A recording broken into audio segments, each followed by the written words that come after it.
Son las 7:44. Estamos en nuestros estudios con el arquitecto Fernando Cordero Cueva, el alcalde que impulsó este proceso y que recibió y consumó con la UNESCO este reconocimiento de Cuenca como Patrimonio de la Humanidad. Esto hace 25 años. Fernando, bienvenido. ¿Qué experiencias, qué reflexiones deja? Buenos días, Gustavo, Rosana. Buenos días a todos quienes nos ven y nos oyen en Antena 1. Bueno, realmente es bastante tiempo. Estos días han sido de acumulación de recuerdos, de un cúmulo de emociones que en definitiva en lo personal a mí me han recordado quizá la minga más maravillosa en la que he participado, porque fue una cantidad de personas, una cantidad de entidades las que hicieron posible este reconocimiento mundial de la UNESCO. De hecho, hay personas, hay momentos, hay acontecimientos que coadyuvaron a que sea posible. Un primer triunfo que tuvo Cuenca fue justamente cuando entregamos el expediente que fue liderado por Fausto, con un grupo importante de cuencanos. No se contrató especialistas, no hubo consultorías de extranjeras como era usual en la mayor parte de países.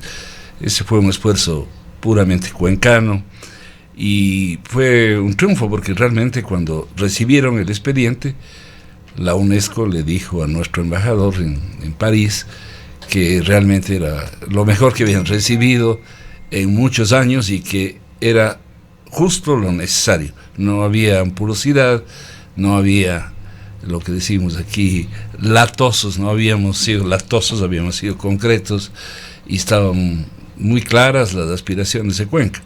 Otro acontecimiento importante, aprovechando la presencia hoy día de Mario Jaramillo, si no hubiera sido por una decisión importante de Mario como ministro, que fue cederle a Cuenca la competencia del gobierno nacional para actuar directamente, para no tener intermediación de ningún organismo centralista. En el caso, el organismo era el Instituto de Patrimonio. Yo recuerdo una anécdota que tengo que compartirles con ustedes.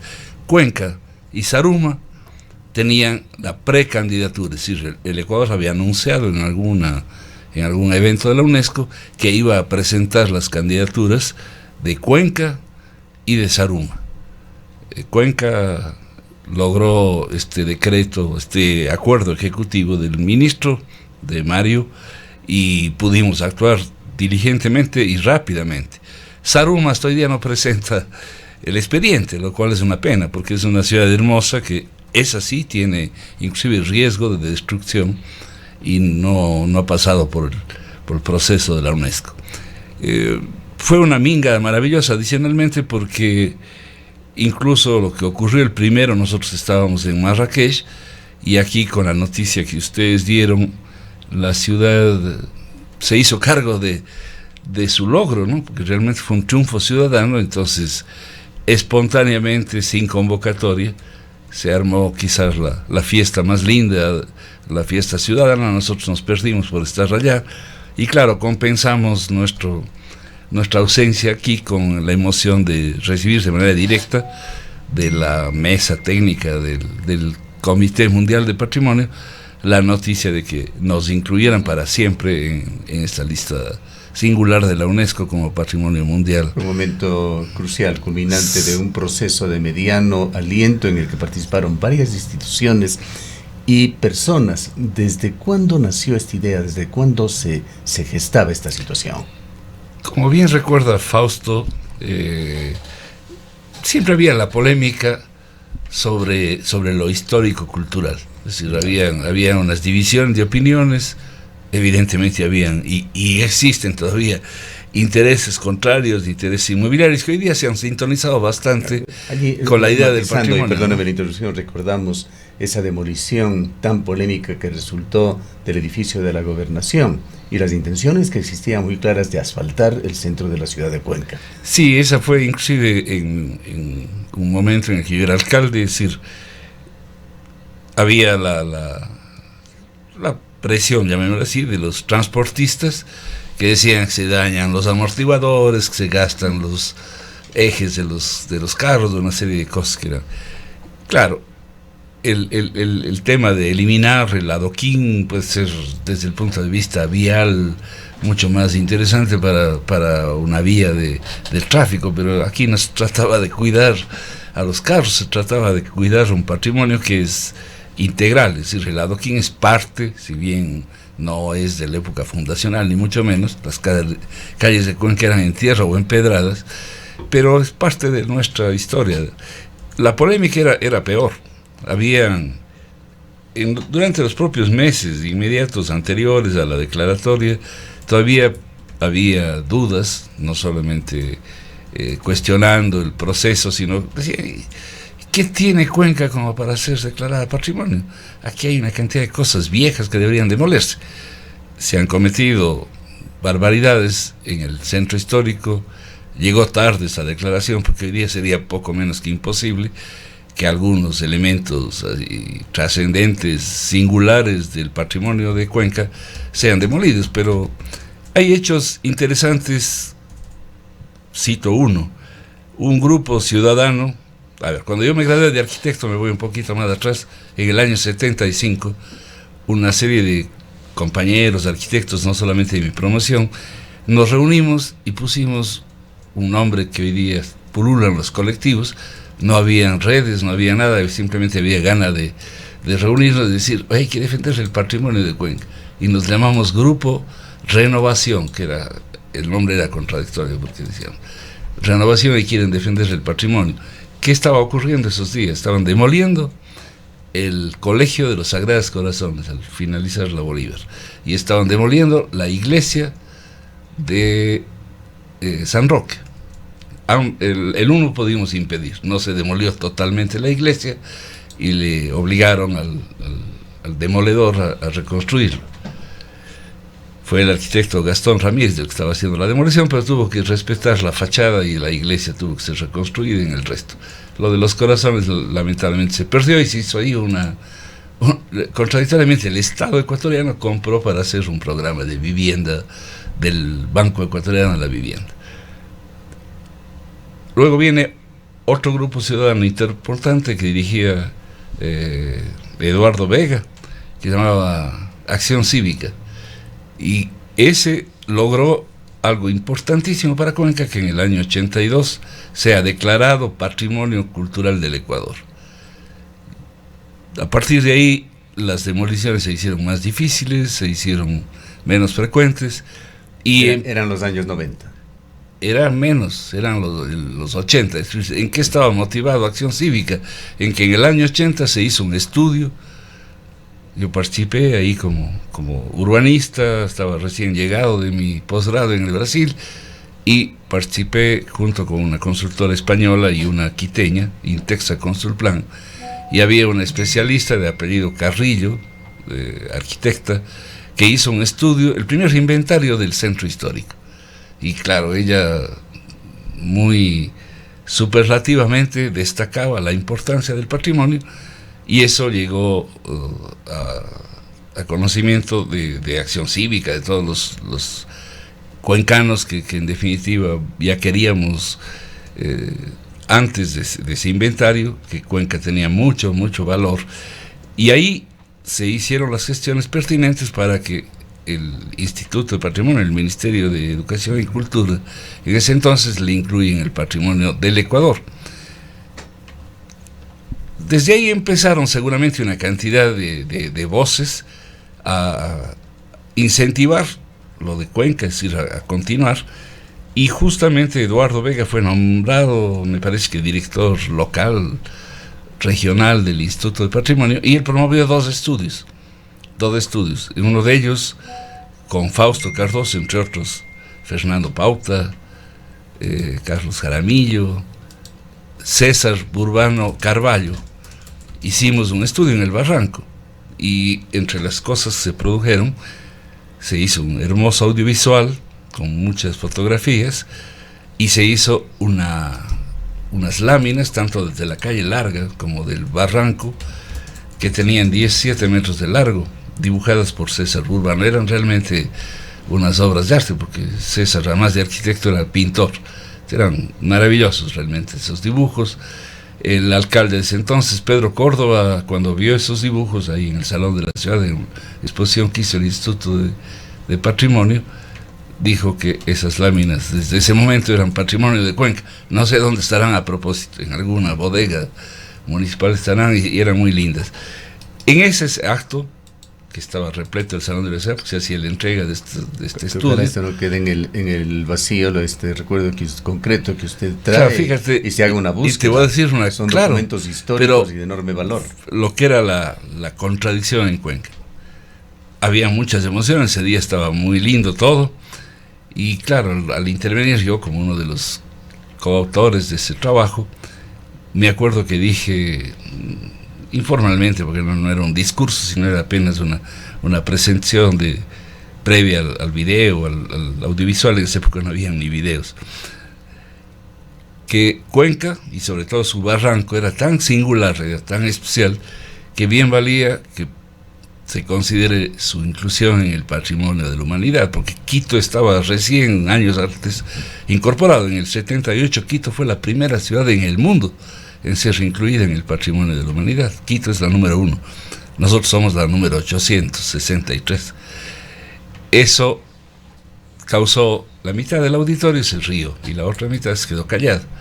Entonces no había una sintonía plena. Entonces pasaron muchísimos años de ese momento, de los 80 a fines prácticamente de los 90, y claro, sí se fueron creando mejores condiciones, porque eso que yo le llamo cariñosamente la minga y los mingueros, fueron muchísimos, realmente muchas personas, muchas entidades con bienes y personas, inclusive la delegación que fue a Marrakech, cada quien se pagó su pasaje, sí, cada quien se hizo. Recordamos fue parte un tour organizado por Turiza. Sí, Carmen Moreno era una de las entusiastas. Mucha gente que simplemente tenía cariño, ese tema en común de querer a su ciudad. Sí, así, entonces, claro, esas condiciones se multiplicaban acá por miles, ¿no? Porque realmente había mucha gente, y yo creo que sí es un parteaguas de esa declaración. Sí nos elevó el autoestima a los cuencanos, y muchas cosas buenas han ocurrido, otras no ocurren hasta ahora, y creo que ahí hay demoras, hay moras. Justamente, arquitecto, eso habría que reflexionar en este momento cuando cumplimos un aniversario, y que valga los aniversarios para recordar toda esta emoción, ¿no? Efectivamente, para nuevos compromisos, y un poco hacer un análisis de qué ha pasado, arquitecto, en estos 25 años. Empecemos quizás en materia de conservación. Ha habido varias discusiones, en algún momento, si no me equivoco, cuando se pensaba en la renovación de la Plaza San Francisco, se hablaba de que podría Cuenca perder la condición de ser patrimonio cultural de la humanidad. No ha sido la única vez, es decir, hemos tenido varios tropiezos, y quizás mucho de esto pasa también por esa ausencia de contar con un plan que nos permita estudiar, debatir, reflexionar de hacia dónde debe ir la ciudad, pensando en que es una ciudad patrimonio cultural de la humanidad. No se ha logrado concretar esta necesidad de tener un plan. Yo creo que es indispensable, y cuando se habla de planificación, yo he estado toda mi vida comprometido con la planificación, entonces para mí basta que la palabra planificación se define por sí sola, pero en la historia de la planificación siempre le han puesto un apellido. Entonces hay una planificación estratégica y hay planes estratégicos. Es una redundancia, porque la planificación siempre es una visión a futuro, pero esta planificación estratégica lo que quiere es decir una planificación a largo plazo, que es lo que ha desaparecido prácticamente en el Ecuador. Pero este plan de manejo de la ciudad patrimonial fue uno de los compromisos adquiridos por Cuenca, por usted como alcalde ante la UNESCO. Fue en los expedientes, en los diálogos subsiguientes a la declaratoria. Luego Cuenca, cuando yo era todavía alcalde, 3 años después, ya prácticamente en el último año de mi alcaldía, Cuenca fue incorporada en la Organización de Ciudades Patrimonio. Y justamente ahí, en Puebla, en México, hablamos de la incorporación o de la inclusión de Cuenca en esta lista, y habían ya ciudades en el mundo que tenían sus planes de mediano y largo plazo, estos llamados planes estratégicos.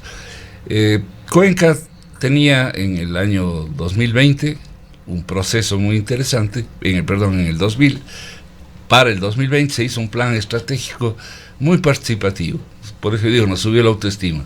Como consecuencia de la creación, se hizo con más de 400 actores, pero de todo tipo y condición, académicos, profesionales, las cámaras, los colegios profesionales, los diferentes gremios artesanales y de obreros. Es decir, participó muy democráticamente el plan 2020 de Cuenca. Ahí se incluye elementos del centro histórico, pero el centro histórico se merece su propio plan, un plan que quite estas dudas que de pronto nos asustan, como tú decías, Rosana. Nos han asustado más de una vez, le van a quitar a ti. Eso no va a ocurrir nunca. La UNESCO no quita patrimonios, porque el patrimonio de la humanidad ya no es de Cuenca, es de la humanidad. Lo que sí corremos el riesgo, que ya le pasó al Ecuador, que te ponga en una lista, que sería una vergüenza para Cuenca, pero el Ecuador ya pasó la vergüenza de que Galápagos estuvo en la lista de patrimonio en peligro, cuando aquello de los pepinos de mar y las agresiones contra la biodiversidad de Galápagos, la UNESCO le puso una lista. Bueno, pero más allá de esto, este plan no es solamente un tema para cumplir, es para proteger. Claro, es que de nuevo nos contradecimos. Que la trayectoria. Fíjate, un hecho, ¿no? que no hemos tenido la oportunidad de compartir con algunos técnicos. Vuelvo a nombrarle a Fausto, porque él, además de haber participado dirigiendo el expediente técnico, ha tenido una oportunidad maravillosa, prácticamente en los últimos 25 años, de estar ligado en la Universidad de Cuenca, dirigiendo un equipo que ha generado cantidades de nuevos técnicos, gente joven que ha tenido la oportunidad de viajar, de especializarse en el exterior. ¿Cuántos PhD ya en esta rama? Entonces, estamos mejor, pues yo digo, estamos mucho mejor que hace 25 años, estamos mejor preparados, pero no hemos logrado poner estas ideas de muchos democráticamente en un documento y avalar ese documento. Por ejemplo, cuando se construía, creo que hay 4 o 5 proyectos de la Plaza de San Francisco. Yo mismo fui uno de los que hizo un proyecto, Boris Albornoz me parece que hizo un proyecto, y tenía 2 subterráneos. Pues dijeron que no, que eso es el colmo, como vamos a destruir el subsuelo de Cuenca. Yo ahí pongo en duda esa decisión de no haber hecho un aparcamiento subterráneo, porque estoy de acuerdo en que no entren carros del centro histórico, pero si es que entran hay que ponerles en el subsuelo, no en las calles. Mientras se prohibió eso, entre esa época, que prácticamente viene a ser 2005 o 2006, hasta ahora, que han pasado 20 años, se han hecho 100 aparcamientos en el centro histórico, destruyendo casas patrimoniales, convirtiendo a los zaguanes, que eran muy estrechos, los carros a veces hay que doblarles a los espejos para que puedan entrar a algunos aparcamientos públicos que tiene el centro histórico.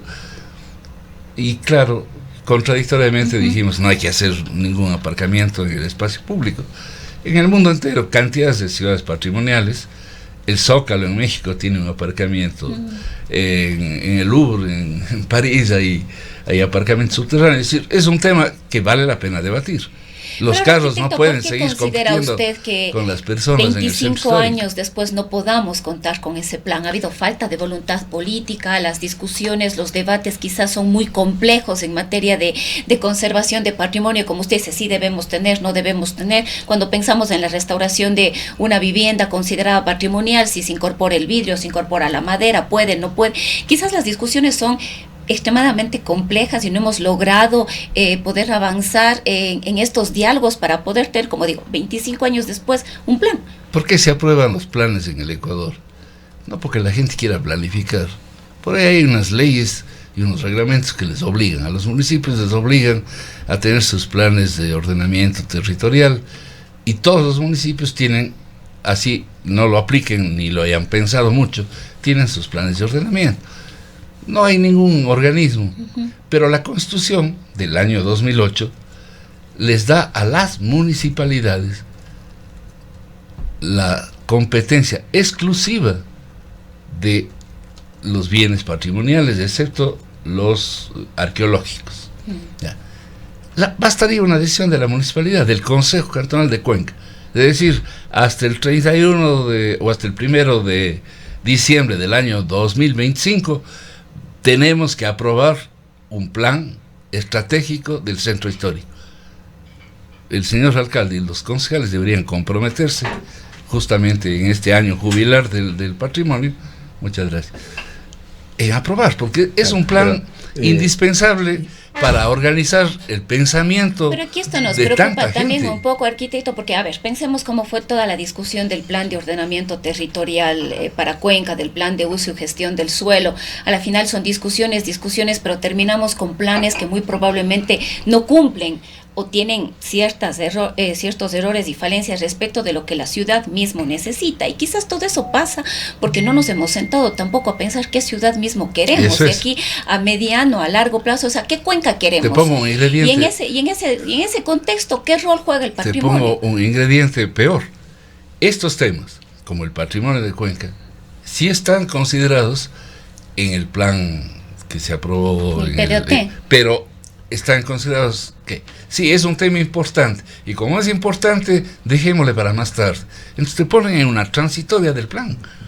Una de las transitorias decía que en un año debíamos tener aprobado un plan especial del centro histórico. Pero estas dilatorias son muy peligrosas, pues siguen en Cuenca demoliéndose casas, prácticamente todos los meses hay algún incidente relacionado con esto, y siguen esos retorcidos caminos que llevan a que cometer una infracción de ese tamaño concluya con el simple pago de una multa, además una multa insignificante ante el municipio de Cuenca. Y hay otras amenazas contemporáneas, y esto advierte también en este nuevo documento, Fausto, sobre la quinta fachada, los tejados de la ciudad, otro de los atributos, de las características de Cuenca, hoy amenazadas por los proyectos como los rooftops o los paneles solares.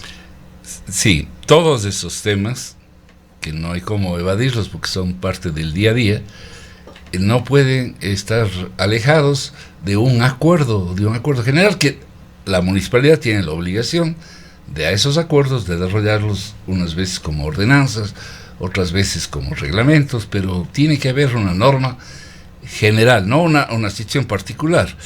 Fíjense, lo que les voy a contar es realmente motivo de extrema preocupación para mí, por lo menos, lo he dicho en todos los foros que he podido. Cuenca está dividida en el plan de ordenamiento del territorio en 98 pedazos urbanos, que se llaman sectores de planificación. Es decir, estos pedacitos de Cuenca urbana tienen 6 en el centro histórico. En todos los de fuera del centro histórico hay normas que se llaman técnicamente determinantes, es decir, le dicen al interesado, usted puede hacer aquí tantos pisos, la densidad de ocupación del suelo es de tal magnitud, los retiros serán de tales distancias a las calles, habrá retiros laterales o posteriores. En cualquiera de los otros, en bastantes de los otros polígonos de intervención territorial, hay normas. Para el centro histórico está vacío. Está cero, es decir, hay cómo hacer lo que les dé la gana.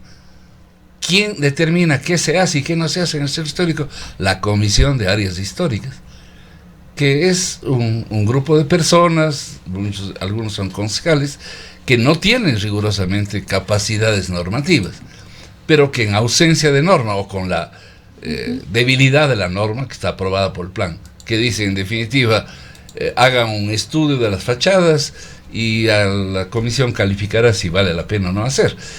El municipio además ha cometido en los 25 años un error que se convirtió en ordenanza. El famoso edificio, que más allá de la calidad de su arquitectura moderna, puede generar también otro tipo de debates, pero hacer un edificio de ese tamaño en la bajada de Todos los Santos, y ese no es el peor, hay uno anteriormente aprobado, que ni siquiera está ocupado hasta ahora, que es de pésima calidad estética además, pero no se puede competir. ¿Por qué se logró hacer? ¿Por qué no lo pudieron sancionar a quien lo hizo? Ya desde que se construyó el banco del Pichincha ya se debió haber prestado atención a este tipo de edificaciones. Alguna vez el presidente ejecutivo, el señor Fidel Egas, a mí cuando yo era alcalde, me dijo, dígame lo que tengo que hacer, si tengo que demoler algunos pisos, lo demuelo. Nunca le hicimos caso, debíamos haberle hecho caso, porque nos quita la vista desde el Centenario, desde la calle Larga, no se ve a Turi. Fausto se acordará que cuando estábamos en Marrakech, alguna persona, en esa época había como decir mano negra, ahora ya una mano mala tendríamos que decir, porque no hay por qué afectarles a los negritos, negritas, pero la foto que nos exhibieron ahí al Comité Mundial de Patrimonio era una foto del banco del Pichincha tapándole a Turi, una foto antes del banco y una después del banco. Era alguien que no quería que Cuenca sea incorporada. Ventajosamente la UNESCO tiene criterio más amplio. Para evitar esas cosas sí es bueno una declaratoria, porque le convierte a toda la ciudadanía en vigilante. Pero además todo esto pasa también, arquitecto, por la necesidad de pensar, como decía, qué ciudad queremos o lo que está pasando en sí mismo con el centro histórico. Usted ya manifestó que se derruyeron casas, que eran casas familiares, de familias grandes, se hicieron parqueaderos. Después con ni se han demolido, Sanita, es peor. Exacto. Los patios de las huertas se han convertido en aparcamientos. Estos cementos. Cuando realmente ideas para el plan estratégico han habido los últimos 60 años. Cuando yo estuve en arquitectura ya discutíamos qué hacer con los centros de manzana, cómo aprovechar mejor para que la gente viva. Y quizás, pero es que ese justamente es uno de los problemas, porque quizás con mayor inversión y con mejor criterio muchas de estas casas han sido recuperadas, y se han hecho hoteles, se han hecho restaurantes, unos espacios muy bonitos, pero eso en cambio ha provocado el vaciamiento del centro histórico. Se ha comercializado el centro histórico, los costos son altísimos de vivienda en el centro de la ciudad, entonces la gente se ha ido. Entonces lo que se ha hecho, como digo, es comercializar el centro, y ahora incluso hay propuestas de que los locales comerciales y centros de espacios como restaurantes y todo puedan ampliarse hacia el espacio público, y quizás eso puede estar bien, pero para la gente que tiene recursos para ir a consumir en esos lugares, mientras que los artistas, por ejemplo, tuvieron que hacer plantones, tuvieron que hacer una serie de protestas para que se les deje utilizar estos espacios públicos que ahora se los quiere comercializar para poder hacer sus actividades artísticas y de orden cultural. Entonces hay un problema en el centro histórico en este momento, un problema grave, diría yo, porque la gente se ha ido, los costos están cada vez más elevados, y la gente ya va al centro solo a hacer compras, digamos, o a tomarse un café. Es el gran mall de Cuenca, es el centro histórico de Cuenca. Es importantísimo lo que tú acabas de relatar, creo que todos constatamos, hay una especie de doble centro histórico. Un centro apetecido inmobiliariamente, porque es muy interesante para los negocios inmobiliarios, es decir, los mejores hoteles que tiene Cuenca están en el centro histórico.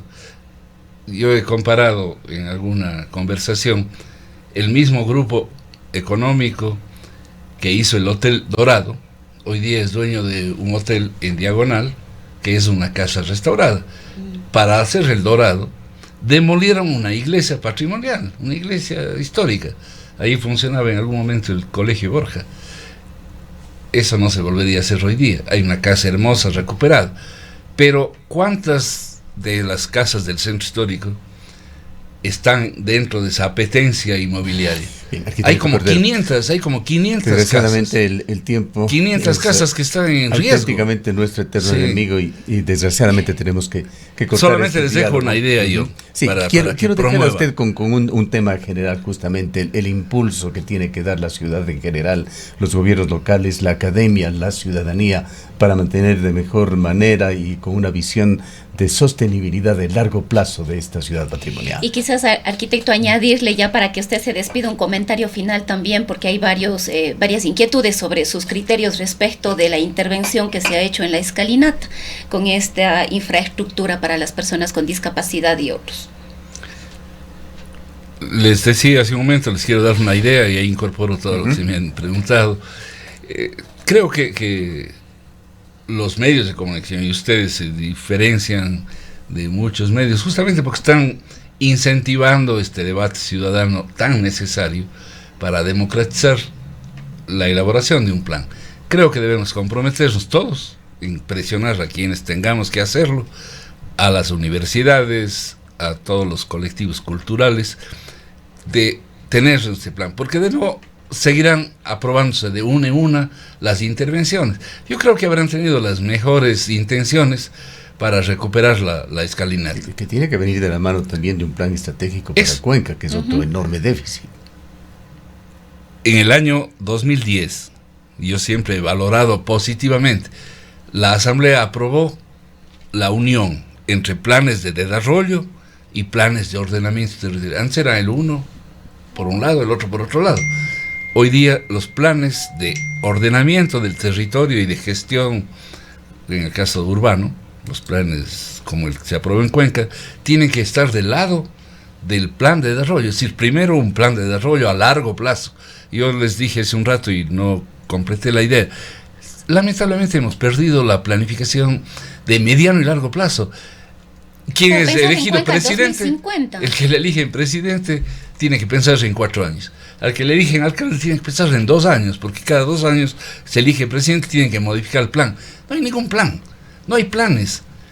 Tenemos que hacer un plan por lo menos pensemos en el 2050, por lo menos un plan estratégico para los próximos 20 y tantos años. Intervenciones como la del Escalinata, decía, pueden estar llenas de buenas intenciones.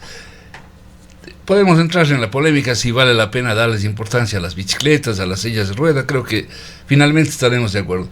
Pero estos elementos de la estética urbana ya no pueden ser simples decisiones de una organización como el municipio, que siempre es la que va a tener la última palabra, sino que pueden estar matizadas justamente por acuerdos, porque ojalá se harían facilidades de otra naturaleza también, para facilitar que la gente se quede más bien en la plataforma baja y no llegue con los carros. Hay que debatir, los carros no pueden seguir compitiendo. Les ofrezco darles unos números en unos días más de cuántos metros cuadrados ocupan los carros en el centro histórico y cuánto nos va quedando a las personas. Entonces, no, los carros no pueden competir con las personas, y nuestro centro histórico necesita decisiones que no van a ser nunca fáciles. La polémica va a estar presente siempre. ¿Cómo superamos las polémicas? Más capítulos para tratar estos temas. Sí, muchas gracias. Desgraciadamente, el tiempo no nos permite. Le agradecemos mucho por su presencia, Gustavo, y esperemos realmente que este aniversario sea un momento de reflexión, de proyecciones hacia el futuro de la mejor manera para mantener esta ciudad patrimonial. Gracias. Declaraciones del arquitecto Fernando Cordero. El principal autor de este reconocimiento pues fue alcalde, estuvo desde el lado técnico y político impulsando esta situación en la cual la UNESCO reconoció a Cuenca como Patrimonio de la Humanidad hace 25 años. Son las 8:16. Si quieres empezar el